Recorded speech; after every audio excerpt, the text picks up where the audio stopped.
Mga kababayan, isang nakakabahala at nakakagalit na balita ang ating tatalakayin ngayon.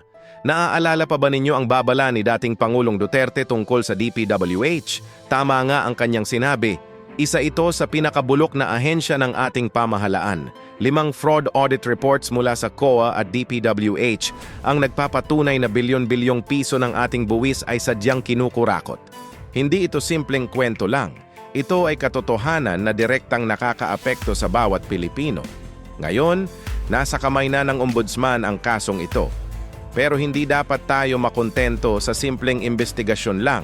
Ang hinihingi ng taumbayan ay tunay na hustisya, ang makita ang mga tiwaling opisyal at kontratista sa likod ng rehas. Hindi tayo papayag na maging palabas lang ang kasong ito. Dapat magkaroon ng tunay na pananagutan. Hindi sapat ang press release, kailangan nating makita ang konkretong aksyon. Salamat sa inyong pakikinig. Para sa mga updates tungkol sa isyong ito, isubscribe ang ating channel at ishare ang video na ito.